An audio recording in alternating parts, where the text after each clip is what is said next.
Welcome traders. In this week's session, I'm going to be showing you how to trade AVAX on the PrimeXBT crypto futures platform. AVAX, also commonly known as Avalanche, was initially launched back in 2020, specifically on the 21st of September. Now, AVAX is known for its wide range of use cases such as decentralized finance, NFTs, as well as gaming.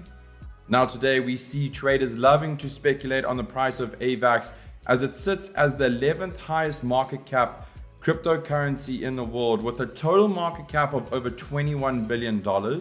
So let's dive further into the cryptocurrency AVAX and let me show you how you can trade it on the PrimeXBT platform. It's actually really simple and really easy to do so. If you have not already signed up an account, you can do so by going to our main landing page.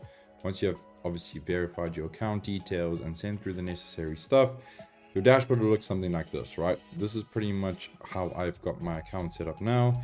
You can see my total funding is sitting in here. I've got BTC, Ethereum, as well as USD Tether.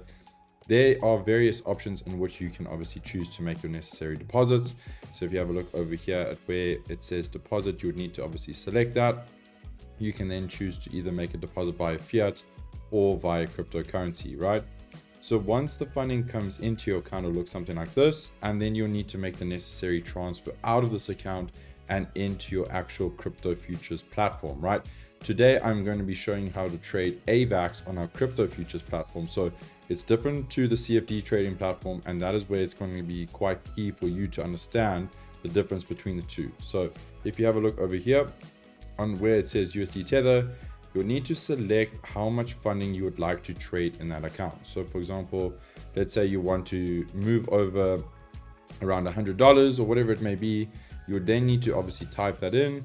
You would then need to confirm. And once the funding is then obviously left that wallet address, it will move to your crypto futures account, right? Now, if you want to transfer it out of that crypto futures platform, it's pretty much the same sort of thing. You just click on transfer and you choose the designation account that you want the funding to go to.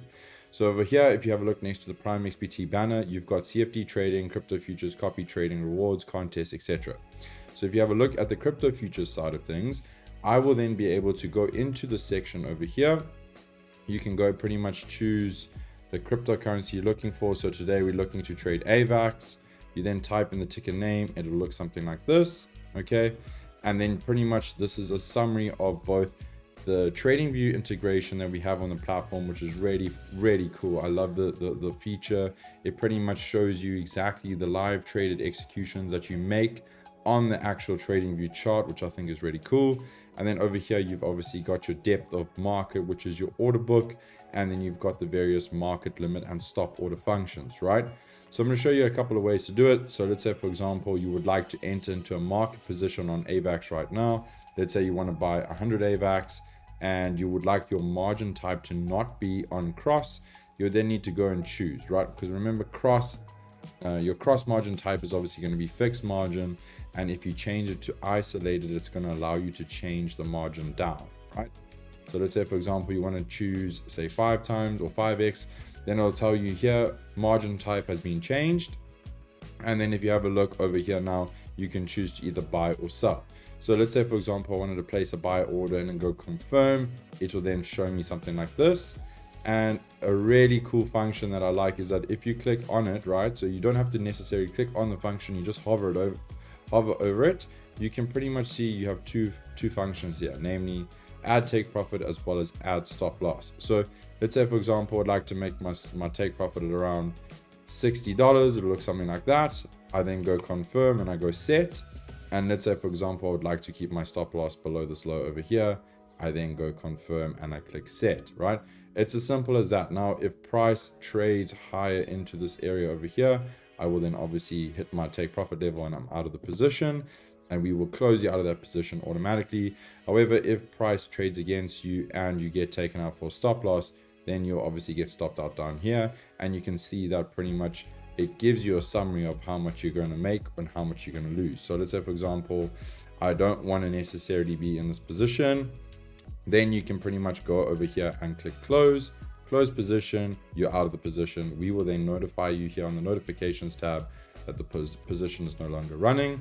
And you would need to obviously go and navigate between the various options we have below. So You might not be able to see it right now quite clearly on my page, but if you have a look at where I am on the top left corner or the bottom left corner underneath this trading view terminal, you've got three things, namely positions, orders, and fills, as well as your history, statistics, transaction, equity, etc. Right? So it'll bring you to around over here. And if you are obviously setting pending orders or market execution orders, those orders will sit in this necessarily function, right? So like, let's say for example, I'm entering into a live executed position.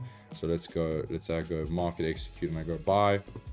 You'll then obviously that the position now pops up over here and it'll tell you the ticker name that you're in, as well as your unrealized or realized profit and loss. Remember, your realized profit and loss will only actually be realized when you actually close a position. So for example, if you go to where your transactions and your history are, there you'll be able to see the positions that you took. So for example, transactions, you can see here I was in some AVAX positions. You can see the percentage fee, that is obviously your commission, as well as the settlement at the end of the transaction, right? So for example, let's say you want to close this, you go close position. And let's say maybe you want to set a sell limit. So let's say, for example, you would like to enter into a sell limit at around $76. Then what I would need to go do is change the function over here. You pretty much have three options, namely market, limit, and stop.